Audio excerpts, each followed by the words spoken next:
વિકાસ થાય. જ્યાં સુધી જીવનમાં માણસાઈ ના આવે ત્યાં સુધી વ્યક્તિનો વિકાસ થઈ શકતો નથી. પ્રાથમિક ગુણો બતાવ્યા. પ્રાથમિક ગુણો કયા? એ પ્રાથમિક ગુણો જીવનમાં ઉતારવા માટે વ્યક્તિને પ્રયાસ કરવાનો છે. તો અત્યારે આપણે છઠ્ઠા ગુણ પર ચર્ચા કરી રહ્યા છીએ અને છઠ્ઠા ગુણનું સૂત્ર છે કોઈના પણ અવર્ણવાદ બોલવા નહીં અને તેમાં પણ પ્રતિષ્ઠિત લોકો રહેલા હોય એમની ક્યારે પણ નિંદા ટીકા કરવી નહીં. ચાર જાતના માણસો બતાવ્યા છે. માણસોના પ્રકારો બતાવ્યા છે. એક સંસ્કૃત શ્લોકમાં કહે છે ઉત્તમાધ્યાત્મ ચિંતા ચ મોહ ચિંતા ચ મધ્યમા અધમા કામ ચિંતા ચ પર ચિંતા ધમા. આ ચાર જાતના માણસોનું વર્ણન કરતા આ શ્લોકમાં કહે છે ઉત્તમ પ્રકારના માણસો એમને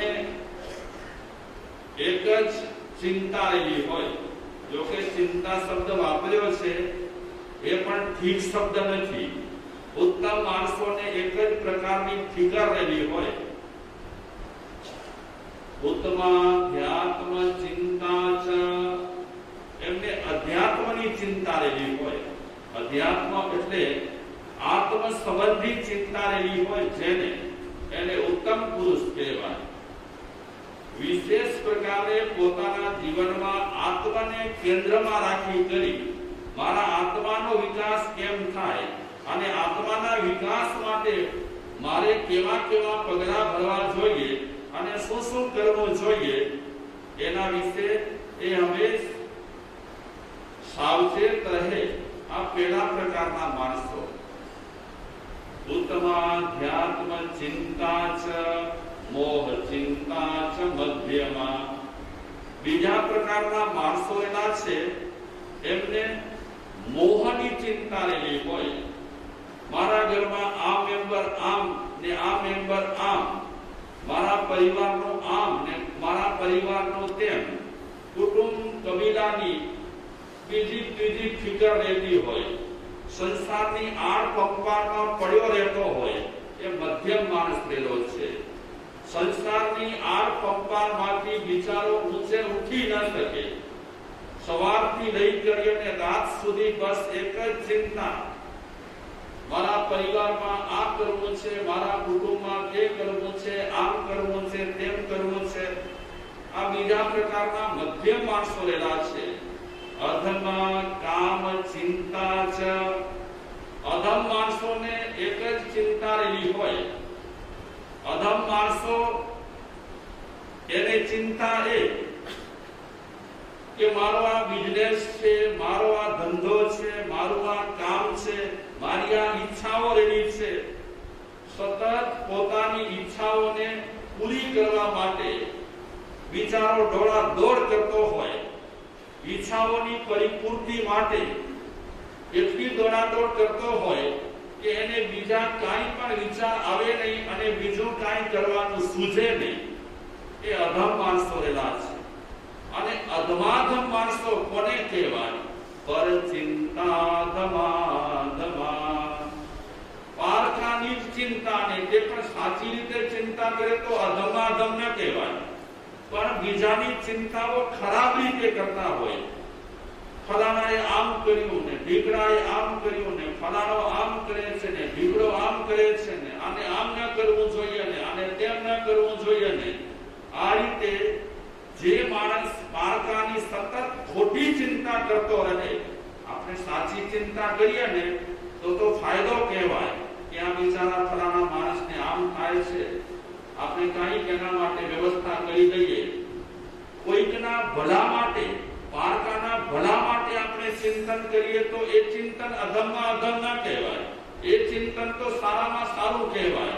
પણ આપણે પારકાની ખોટી રીતે ચર્ચા કરતા હોઈએ, પારકા વિશે ખોટી આપણે વિચારણા કરતા હોઈએ અને પારકા વિશે આપણે ઘસાતું જ વિચારતા હોઈએ, એ અધમમાં અધમ છે. શાસ્ત્રોમાં નિંદાને ઘણી જ ખરાબ કહી છે અને નિંદા કર્યા વગર ચાલુ માણસોને મજા ના આવે. જ્યાં સુધી દિવસ દરમિયાન કોઈની પણ ચિંતા ન કરે, ચિંતા નહીં, કોઈની પણ નિંદા ન કરે, ત્યાં સુધી એને ચેન ન પડે. કોઈ ગામમાં એક રાજા હતા, બહુ વિદ્વાન હતા. વિદ્વાન હોવાના નાતે એ રાજા પંડિતોને બોલાવતા, ધર્મ ગુરુઓને બોલાવતા, સારા સારા ચિંતકોને બોલાવતા.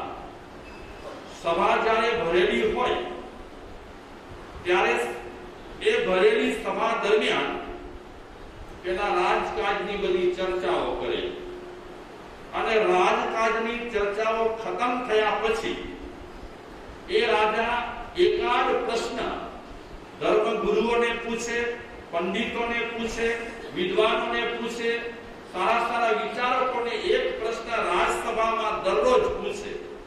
તો એક દિવસે એ રાજા સભા ભરીને બેઠેલા છે,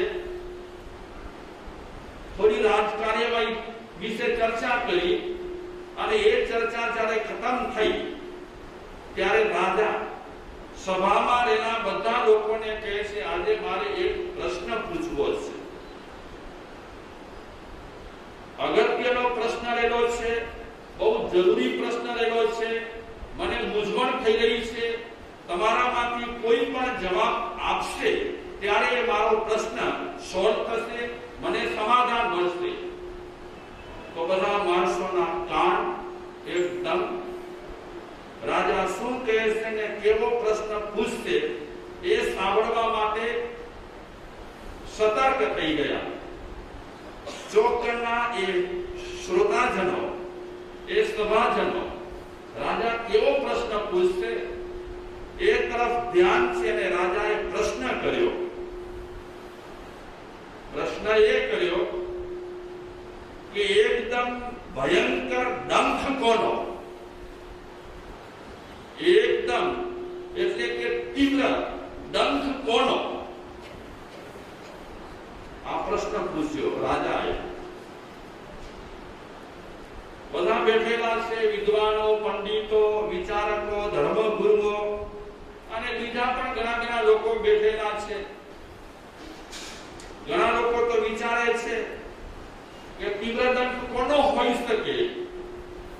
કોકે જવાબ આપ્યો રાજાને કે મહારાજા, તીવ્રમાં તીવ્ર ડંખ મધમાખીનો.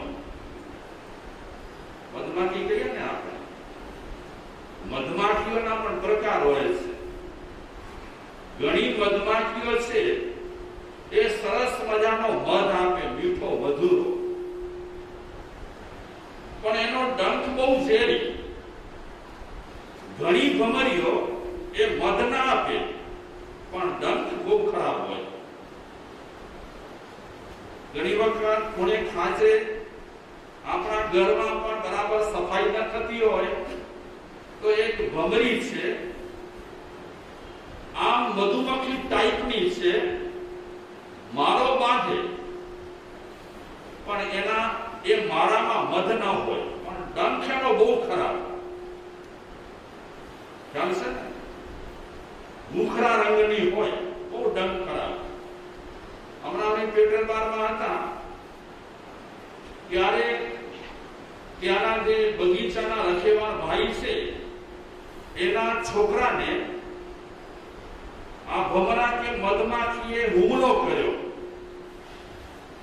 એટલો ભયંકર હુમલો કર્યો કે એ હુમલામાં એક છોકરો બેભાન થઈ ગયો. બહુ ઝેરી અને ઘણી મધુમક્ખીઓ એના પર હુમલો કર્યો હતો.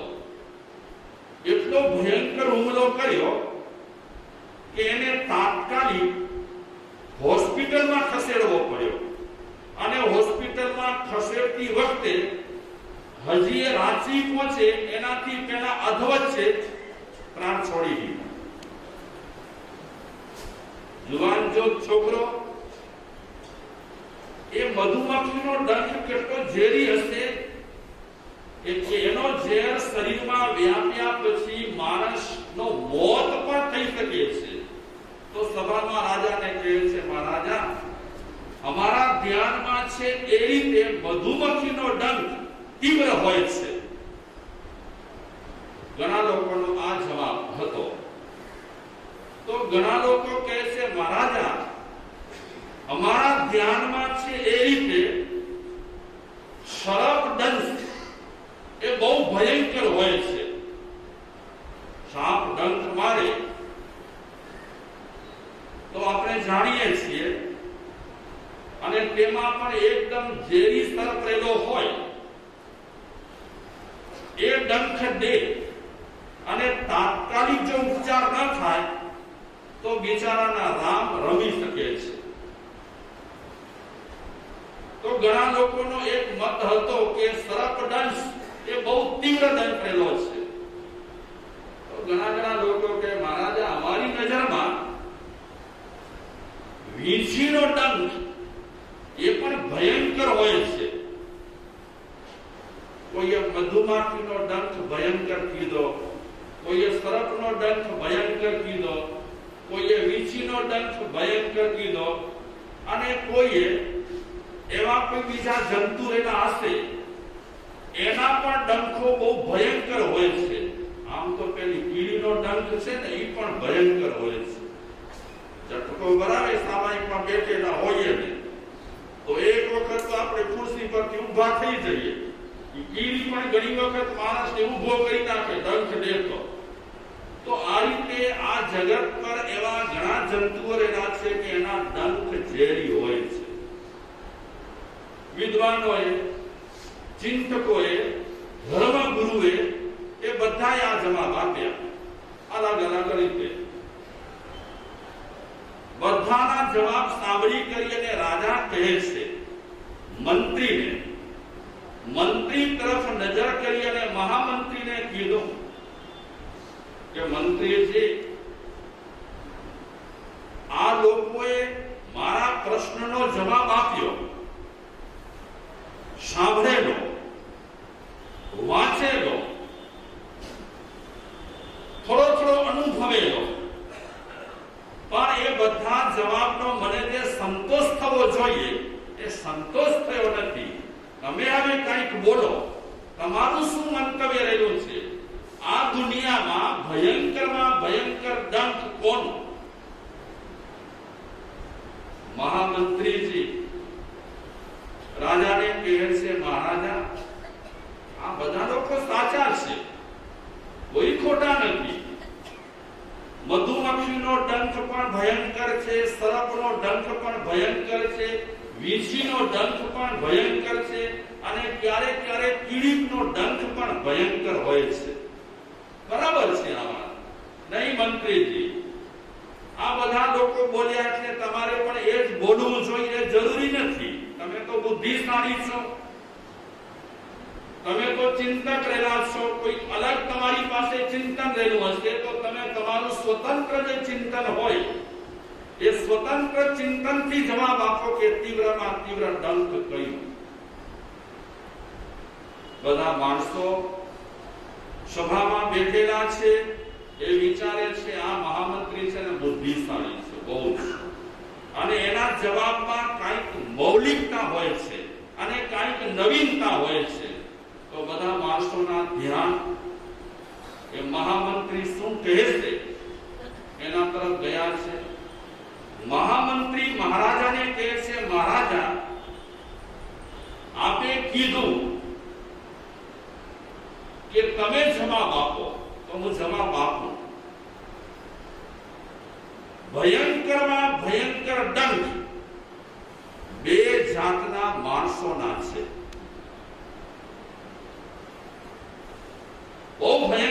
ડંખ છે.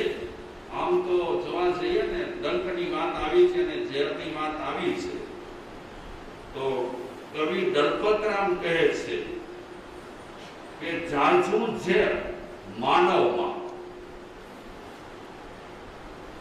આ એક કાવ્યમાં બધા ઝેરી જંતુઓના નામ લીધા છે અને એ ઝેરી જંતુઓના નામ લીધા પછી છેલ્લે છેલ્લે કવિએ કીધું કે જાજુ ઝેર કોનામાં? માનવમાં. હકીકત છે આપણામાં સૌથી જાજુ ઝેર છે, પણ આ મહામંત્રી તો બીજો કઈ જવાબ આપવા માંગે છે. આપણામાં જાજુ ઝેર છે એ આપ તો જાણતા જશો ને. ક્યારેક ક્યારેક આપણને સરપ દંશ થાય ને તો એ સરપ ડંખ આપ્યા પછી આગળ વધી શકતો નથી, મૂર્છિત થઈ જાય. અને ક્યારેક માણસને ડંખ આપ્યા પછી સરપ મરી પણ જતો હોય છે. બહુ ઝેર છે આપણા. અને એટલે તો ઝેર વગરના થવા માટે આપણે આ બધી પ્રવૃત્તિઓ કરીએ છીએ કે થોડોક ઝેર ઓછો થાય, વધારે ઝેર ઓછો થાય. અને તેમાં પણ વધારે ઝેર ઓછો કરવા માટે આપણે દર વર્ષે પર્યુષણ પર્વની ઉજવણી કરીએ, બીજા મોટા તહેવારોની ઉજવણી કરીએ કે ઝેર આપણામાંથી નીકળે. પણ આમ ને આમ કે ઝેર કઈ માણસમાંથી નીકળે? કેટલાય ટાઈમથી માણસે પોતાના મનમાં આ ઝેરનો સંગ્રહ કર્યો છે. આ ઝેર એકાદ બે પર્યુષણ પર્વ ઉજવવાથી મટે નહીં, 5-25 પર્યુષણ પર્વ ઉજવવાથી પણ ઘણી વખત એ ઝેર નાબૂદ થતો નથી. આપણે ત્યાં જે પ્રણાલિકાઓ ચાલતી હોય છે પર્યુષણ પર્વમાં, એ પ્રણાલિકાને આપણે વળગી રહીએ. બાકી આપણામાં સુધારા વધારા કેટલા થતા હોય એ તો આપણો માયરો જાણતો હોય. બહુ જાજુ ઝેર કોનામાં છે? હા, એટલે તો આપણને ઘડીએ ઘડીએ મિચ્છામી દુક્કડમ લેવા પડે છે. અગર આપણામાં ઝેર જ ન હોય તો ઘડીએ ઘડીએ મિચ્છામી દુક્કડમ શું કામ લઈએ? આપણામાં પ્રેમ જ હોય તો મિચ્છામી દુક્કડમ લેવાની જરૂર પણ ન હોય. જાજુ ઝેર માણસમાં, અને તેમાં પણ બે જાતના માણસોમાં બહુ જ ઝેર હોય અને એના ડંખ બહુ ભયંકર હોય છે. મહામંત્રીને પૂછે છે મહારાજા, એ બે જાતના માણસો કયા? તો મહામંત્રી કહે છે મહારાજા, એક માણસ જેનો તીવ્ર ડંખ હોય એ નિંદક, અને બીજો ચાપલુસી કરનાર માણસનો તીવ્ર ડંખ હોય. સભા સ્તબ્ધ થઈ ગઈ, સન્નાટો છવાઈ ગયો સભામાં. બધા મહામંત્રી તરફ જોવા લાગ્યા. બધા માણસો વિચારવા લાગ્યા કે મધુમક્ખીનો તીવ્ર ડંખ નથી, સરપનો તીવ્ર ડંખ નથી, વીછીનો તીવ્ર ડંખ નથી, કીડીનો તીવ્ર ડંખ નથી. તીવ્ર ડંખ હોય તો એક નિંદકનો અને એક ચાપલુસી કરનાર માણસનો તીવ્ર ડંખ હોય છે. તો મહારાજા પૂછે છે મહામંત્રીને કે કઈ રીતે નિંદક માણસનો તીવ્ર ડંખ કઈ રીતે? તો મહામંત્રી કહે છે મહારાજા, નિંદક માણસ એ હંમેશા એવી વાતો ફેલાવે અને એવી ખોટી ટીકાઓ કરે. આની ટીકાઓના ડંખ ઘણી વખત ઘણા લોકોના મગજમાં, મનમાં બહુ પડતા હોય છે. બહુ ખરાબમાં ખરાબ ડંખ છે. અને ચાપલુસી માણસ, નિંદકમાં અને ચાપલુસી માણસમાં થોડો તફાવત બતાવ્યો છે. કઈ જાતનો તફાવત છે? ચાપલુસી કરનાર માણસ દુશ્મન થઈ કરી અને આપણી પાસે ના આવે. ચાપલુસી કરનાર માણસ આપણી પાસે મિત્ર થઈને આવે, અને મિત્ર થઈને આવ્યા પછી આપણા વખાણ કરે, આપણા ગુણગાન ગાય, આપણી પ્રશંસા કરે. એની એ જે પ્રશંસા કરે છે એનો એ મતલબ નથી કે આપણે સારા છીએ એટલા માટે પ્રશંસા કરે છે.